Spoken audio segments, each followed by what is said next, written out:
Here's a question nobody ever asks, and honestly, that's kind of suspicious. Why do cars have four wheels? Not three, not six, not two. Four.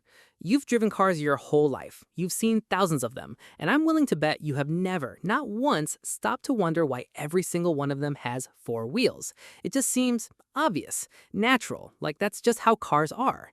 But here's the thing. It's not obvious at all. There was never some grand law of physics that said cars must have four wheels. People tried two wheels, they tried three, they tried six. There were moments in history where things could have gone completely differently, and we might all be driving around on three wheels right now like it was totally normal. So why didn't that happen? Why four? And maybe more interestingly, who decided? Because somebody had to be first, and that story is way stranger than you'd expect. Let's be honest, most of us treat cars like appliances. You get in, you drive, you park. You don't really think about why the thing is shaped the way it is. Four wheels, four doors, steering wheel in front. It all just feels like the natural order of things.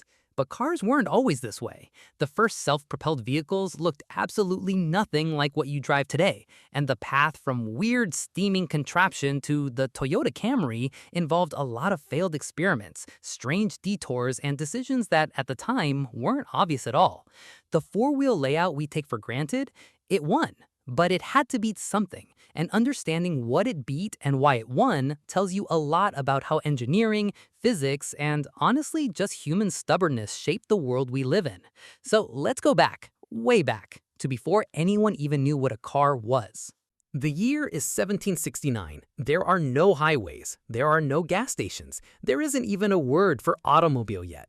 And a French military engineer named Nicolas Joseph Guignot decides to build the most terrifying thing anyone had ever seen, a giant steam-powered self-propelled cart. It was called the Fardier à vapeur.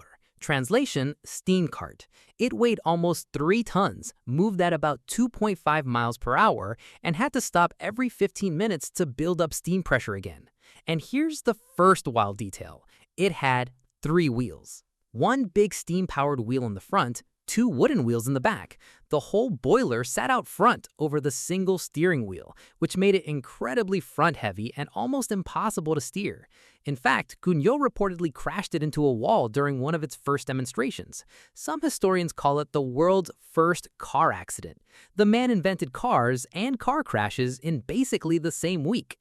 But why 3 wheels? Simple. It was easier to build. Guignot was adapting existing horse cart technology, and 3-wheel designs were common for carts and wheelbarrows. 4 wheels meant you had to engineer a way to keep all 4 on uneven ground without the whole thing rocking. 3 wheels always touch the ground, the same way a tripod is always stable, no complicated suspension needed. For a steam-powered prototype in 1769, 3 wheels made total sense. It was a shortcut, and for the next century or so, a lot of early inventors followed the same logic. So, if 3 wheels are simpler and always stable, why didn't they win? Here's where physics gets involved, and physics doesn't care about simplicity. When you're driving in a straight line, 3 wheels are fine. Great, even. But the moment you try to turn, especially at any kind of speed, 3 wheels become a serious problem. It's called tipping. When a vehicle corners, the weight shifts to the outside. With 4 wheels, you've got 2 outside wheels to catch that weight and keep things stable. With 3 wheels, if the single wheel is in the front, like Cugnot's design, you've got almost no lateral stability when turning. The thing wants to tip over. And if the single wheel is in the back, which some designers tried, your steering geometry becomes a nightmare and the rear gets squirrely under hard acceleration. Early inventors figured this out pretty quickly through the most efficient testing method available, crashing. And there was another problem. 3-wheeled vehicles have a narrower track, the distance between the left and right wheels. That means less surface area resisting that tipping force.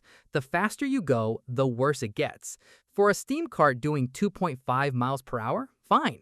For an automobile eventually doing 30 or 40 miles per hour, dangerous. 4 wheels gave you a wider, more stable platform, 4 contact points, 4 chances to stay upright. And when you cornered, you had real geometry to work with, something engineers could actually design around. But knowing that and building it reliably, that took a while. By the time the 1880s rolled around, steam engines had given way to internal combustion, and 2 men, Carl Benz in Germany and Gottlieb, also in Germany, were racing to build the first true gasoline-powered automobile. Benz got there first in 1885 with his Motorwagen, and in a twist that's almost ironic given everything we just talked about, it had 3 wheels. Benz actually chose 3 wheels on purpose. He was obsessed with simplicity. He figured that 4 wheels meant you needed a sophisticated steering mechanism, and sophisticated meant complicated, and complicated meant more things to break. With 3 wheels, you could steer the single front wheel with a tiller. Simple, direct, no drama.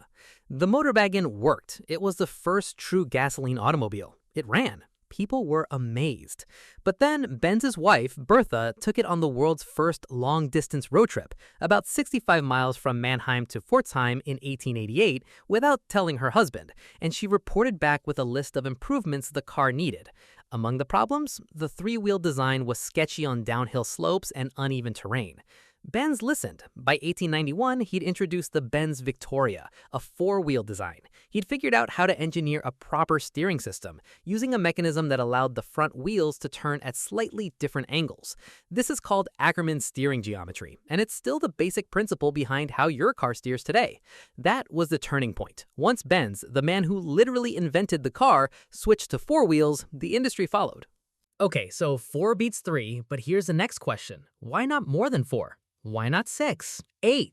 More contact points, more stability, right? Actually, people tried this, and in some very specific contexts, they succeeded. 6-wheeled cars were experimented with in the early 20th century, mostly for military and off-road applications. More wheels meant better weight distribution over soft ground, useful if you're driving through mud or sand. The British tried 6-wheeled armored cars in World War I. Some luxury car makers in the 1930s experimented with 6-wheeled limousines for the same reason Benz added a 4th wheel: stability and ride comfort. And then there was Formula One. In 1976, Tyrrell Racing showed up to a Grand Prix with the Tyrrell P34, a 6-wheeled Formula One car, 4 small wheels in the front, 2 large ones in the rear. The idea was that 4 front wheels gave you more rubber on the ground without increasing the frontal area of the car. It actually worked. The P34 won a race that year.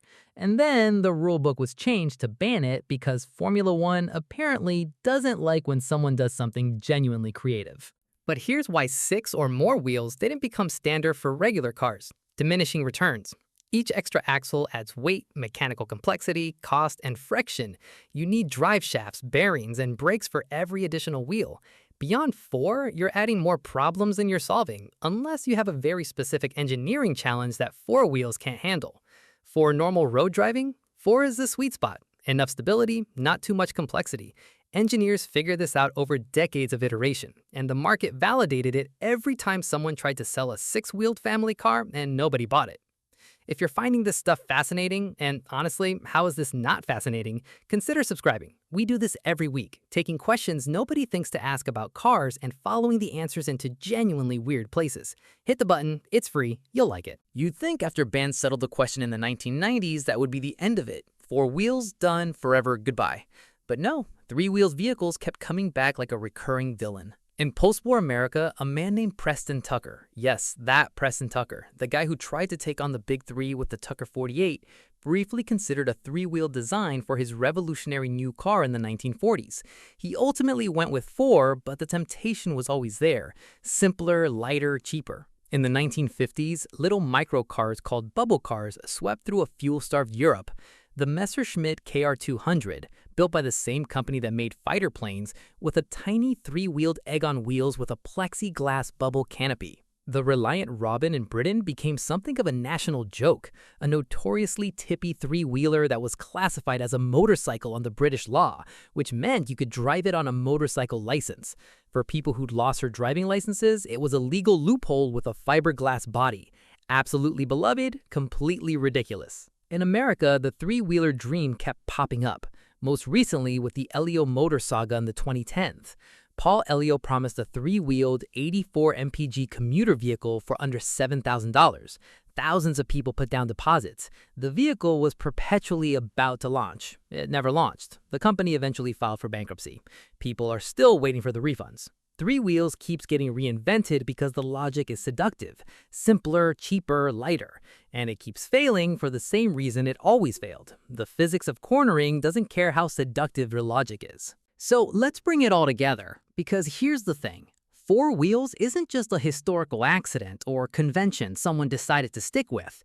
There are genuinely good reasons it works so well, and most of them come down to something called the contact patch. Your tire doesn't touch the road in a line, it touches it in a small patch, roughly the size of your hand. That patch is where everything happens. Acceleration, braking, cornering, all of it goes through that patch. The more contact patch you have, the more grip you have.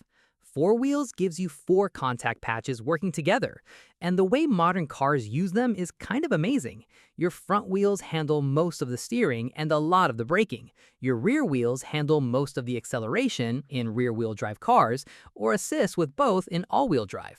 The weight of the car shifts dynamically between all four as you speed up, slow down, and corner. Modern engineers can tune this precisely. Suspension geometry, weight distribution, brake bias, torque vectoring, all of it is built around the four-wheel platform. Two-wheeled vehicles, motorcycles, can be incredibly fast and capable, but they require active balancing. You can't just sit in a two-wheeled car and expect it to stay upright without constant input. That's fine for a motorcycle. It's a deal breaker for something you want grandma to drive to the grocery store. Three wheels, as we've established, gets weird when you corner. More than four adds complexity without proportional benefit. Four is, in the most literal engineering sense, the right answer. It's not conventional because of tradition, it's conventional because it works, and everything else, when tested at scale, worked worse. So here's the thought I want to leave you with. Cars have four wheels because of a sequence of very human decisions. Trial, error, crash, rebuild, reteat, by inventors who had no idea they were building the foundation of the modern world. Kugnak built three wheels because four was too complicated. Benz built three wheels because he wanted simplicity. And then reality intervened in the form of birth of Benz driving 65 miles and coming back with notes, and four wheels became the standard. It wasn't a committee decision, it wasn't handed down from an engineering authority, it was figured out incrementally by people who were just trying to build something that didn't tip over or break down. And in a way, that's the story of almost everything in engineering. The things that feel most natural, most obvious, most inevitable, like four wheels on a car, usually got there through decades of messy, trial and error human problem solving. Next time you're in a parking lot, look at those four wheels and think someone had to fight to get those right. That's a pretty good reason to notice them. Thanks for watching. If you want more stories about the weird, forgotten, and surprisingly fascinating corners of automotive history, we've got plenty. Subscribe, and we'll see you next time.